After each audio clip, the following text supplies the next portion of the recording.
más que bien con Antillana después de haber escuchado esta canción con esta historia que nos sorprendió.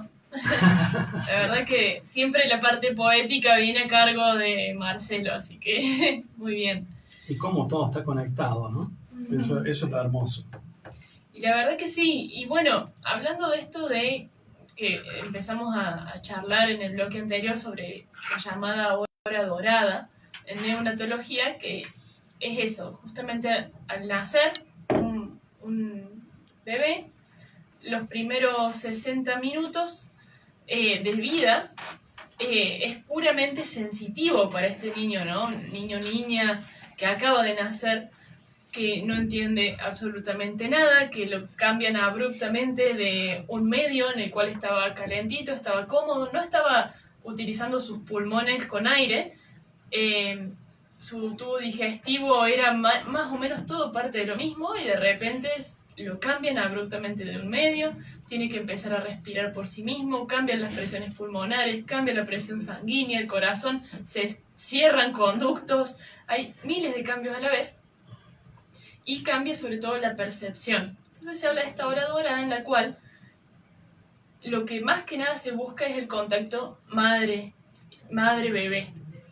El contacto de la piel, sobre todo porque esto facilita todo este proceso que ambos tienen que llevar a cabo, porque para la madre también es toda una circunstancia de el miedo al parto, el dolor de parto, cuestiones que pueden haber Y lo otro que, bueno, hay un conocido que estuvo dentro tuyo, la mujer, pero ya afuera es un desconocido, ¿no?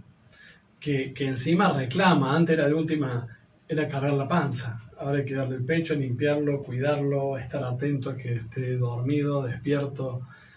Estamos hablando de un cerebro frágil, sin ninguna impresión. Entonces estos primeros momentos van a formar ese código con el cual vamos a ver el mundo. Hace mucho tiempo leí un estudio de gente que era adicta a las drogas, o bueno, u otras adicciones, pero básicamente las drogas, y comprobaron, hace mucho, no sé qué nuevos estudios habrá, que tenían un 50% más de probabilidades de ser adictos quienes habían nacido por cesárea a quienes habían nacido por parto natural, porque como que el sistema nervioso central, al nacer por parto natural, su primer impacto con el mundo le habría creado como una forma de resiliencia, ¿no? Como a soportar el dolor, soportar el sufrimiento y el esfuerzo, porque convengamos que estabas en paz y de golpe al pobre bebé lo meten en un sacudón, presiones, fuerzas, angustias, y de golpe, bueno, usar algo que le duele, que son los pulmones. Todo ese proceso aparentemente le daría al sistema nervioso central un código de resiliencia que quienes no lo pasan no lo tienen, ¿no? Ese programa, esa aplicación de resiliencia. Más allá de, supongo que es mucho más sano para una mamá un parto natural que no un parto por cesárea. Sí, incluso esto que hablamos de la hora dorada, en los nacimientos por cesárea, a veces es más difícil de conseguir. Ahora hay mucho sobre lo que es el parto humanizado y está dentro de un margen de una ley, y se busca garantizarlo, dejar todo lo que sean prácticas, lavados, vacunas, mediciones del bebé y todo lo que no sea inminentemente debido a muerte, se busca dejarlo para después de esa hora. En la cesárea por ahí es un poco más difícil porque las circunstancias que a veces llevan a una cesárea a veces tienen que ver con circunstancias de vida o muerte. Pero en los casos en los que no es así, también, para que se sepa, hay un marco de una ley que busca garantizarlo en la medida en que se pueda. Viene cambiando muy rápidamente toda la mentalidad y quizás hace un par de años no se hablaba de esto y hoy ya está prácticamente institucionalizado, entonces está bueno saberlo. Pero bueno, sí, en los nacimientos por cesárea en general esta hora es menos frecuente. Y lo que hace básicamente es una descarga de oxitocina, que es lo que hablábamos de la hormona de el neurotransmisor de la felicidad, del bienestar, que tiene que ver con lo que nos aportan las drogas. Todo lo que sean sustancias psicotrópicas, el alcohol, la cocaína, marihuana y todo eso, lo que hacen es subir nuestros niveles de dopamina y de serotonina. También lo podemos encontrar en otras cosas, pero básicamente tiene una relación ahí. No significa que si uno ha perdido la posibilidad de esta hora dorada, todo vaya a ser un fracaso y no pueda recuperarse de alguna manera. Simplemente saber que es más difícil para una madre ver a largo plazo, digamos, si uno ve en retrospectiva los partos que no han tenido la hora dorada o las cesáreas que no las han tenido, la madre puede quedar con una sensación de angustia porque le costó no tuvo esta dosis de oxitocina. A la madre también. A la madre también. Y a los niños también. Entonces después, sobre todo si ha habido un nacimiento por cesárea o no se permitió la hora dorada por el motivo que sea, permitirse restituirla de alguna manera. Con tiempo de descanso, en casa, contacto piel con piel del bebé con la madre y no buscar quizás, que es algo muy frecuentemente después de un embarazo, volver rápidamente a la vida normal. Porque las hormonas son cualquier cosa y mucho más si no estuvo este tiempo de oxitocina. Uno no vuelve a ser normal porque todo está dado vuelta, el cuerpo no se encuentra todo en su lugar, las hormonas están totalmente alteradas y se habla de que el puerperio dura hasta 2 años, en el cual niño y madre son una cosa media fusionada. El niño no termina de distinguir cuánto es su cuerpo y cuánto es el cuerpo de la madre. Y la madre también siente fisiológicamente a su hijo como parte de ella. Eso nos abre otras puertas también para... Qué interesante esto de la percepción, ¿no? Y cómo interpretamos el mundo en este proceso inconsciente de tomar tu propio destino, tu propia forma de comprender la realidad. Y en eso, en este periodo de 2 años, el niño tiene que empezar a ser yo, ¿no? En vez de un nosotros. Y me acuerdo en la charla que tuvimos con Emilio Masabeus, decía que esto de moverlo al niño, ¿no? Como esto de balancearlo, era fundamental para el desarrollo de su cerebro. No sé si te acordás de algo de eso, Gabo. Cuando una mujer está embarazada y empieza a nacer el bebé, digamos, antes del nacimiento, imagínate que el bebé está flotando en líquido, básicamente. Pero la madre sigue con su vida de alguna manera, por tanto se levanta de la cama, va al baño, sube escaleras o habla con gente o lo que sea. Y durante todo ese proceso el cerebro o el sistema nervioso de ese bebé se está desarrollando. O sea que está escuchando, o está viendo, o está oliendo, o está sintiendo, o está recibiendo de alguna manera lo que le está pasando a la madre. En este caso, Emilio Masabeus nos contaba que como su hija había nacido siete-mesina por un tiempo, digamos, al haber nacido antes, se perdió esos 2 o 3 meses en los cuales estaba en la panza de la madre. Y uno de los principales sistemas que tienen que ver con el movimiento y que tienen que ver con el equilibrio principalmente es el sistema vestibular, que responde a cómo se mueve la cabeza.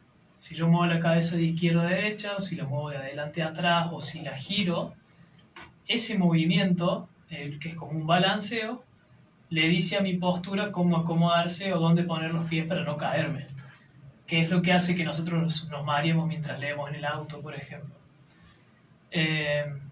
Entonces lo que él decía es que como no había tenido ese tiempo en el que la madre mecía al bebé en su panza sin darse cuenta, tenía que él ir y hacerlo. Entonces se metía en la habitación donde estaban todos los bebés y empezó a balancear a su bebé de un lado al otro, para arriba y para abajo, como él decía, estimular su sistema vestibular. Y eso nos lleva un poco a la reflexión de que durante todo el proceso, desde que se da la concepción hasta la muerte, hay un proceso de desarrollo permanente. Las neuronas de los niños menores a 7 años no tienen algo que se llama mielina, que es como algo que recubre las neuronas y hace que los impulsos viajen más rápido, y por eso no pueden frenar. No pueden frenarse cuando corren, porque no tienen tiempo. Generan tanta fuerza y tanta velocidad al correr que no tienen velocidad para frenar. Por lo tanto se tiran al piso y se resbalan y se deslizan en el piso y se meten en la traba. Y en la primaria, por eso siempre lo están retando los chicos porque hacen eso, pero lo hacen porque no pueden frenar. Y por eso se chocan también. Pero después sigue avanzando el sistema nervioso y empiezan a frenar y empiezan a cambiar de dirección y empiezan a girar y empiezan a hacer un montón de cosas. Pero bueno, esto nos lleva un poco a ver cómo desde que nace hasta que muere una persona está condicionada permanentemente, primero por su biología, es decir, por cómo es su cuerpo, y segundo, por su experiencia en el entorno. Su experiencia en el entorno es lo que le pasa con lo que lo rodea. No es lo mismo ir a un colegio en el medio de una ciudad que ir al colegio en un campo, que ir al colegio en un departamento con una sola persona.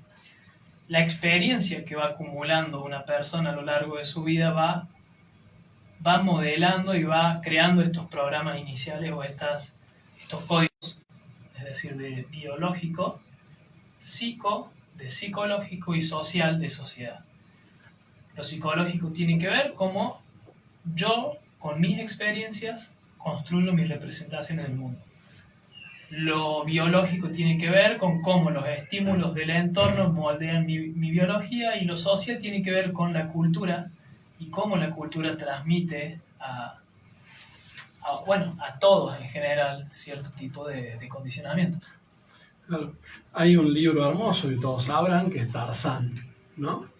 Este niño que es abandonado y es criado por los gorilas, y si bien no tiene la cultura, desconoce, se maravilla frente a la cultura, se maravilla frente a Jane, ¿no? A una mujer, y lo llevan después al mundo occidental, y si bien no es tan funcional, pero bueno, funciona, pero está comprobado que es un mito. Las personas que no han podido tener este contexto de sociabilización, de la cultura, de interacción con otros, quedan atrofiados en su desarrollo cognitivo, en su desarrollo motor inclusive. Son más como animalitos atrofiados, ni siquiera como un animal que responde a su propia biología, sino que serían como un animalito atrofiado, y como que bueno, no hay retorno, ¿no? Entonces estamos hablando de los programas iniciales que forman nuestra comprensión del mundo. Tenemos esto de el parto, el momento del parto, el momento de la hora dorada, y el desarrollo de los sistemas, ¿no? Psicofísicos con los cuales afrontamos el mundo, y cómo impacta el entorno, los vínculos. Y en ese aspecto me parece que un primer elemento a tener en cuenta, muy destructivo como programa inicial, es algo que hablábamos hoy con un amigo que le mando un abrazo, al Tuiti Carrario, un gran jugador de fútbol, y me hablaba de una persona que se decía a sí misma: yo soy el número 1, ¿no? En algo, y que él le dijo: bueno, deja que lo digan los demás a eso, no lo digas vos. Pero en realidad, más allá de esta autopercepción, que puede ser muy buena, sentirse el número 1, como le pasaba a Diego o a Ronaldo, por un lado puede ser bueno, decir, bueno, soy el número 1, te motiva. Por otro lado, también habla de un ego que necesita mostrarse y complicado.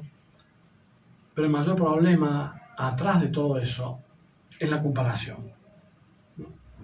El vivir en un contexto de comparación en tu mente te destruye. Y si le enseñamos a los niños a compararse con otro, le estamos enseñando el sufrimiento, y que en definitiva nunca pueda estar en paz con lo que logra.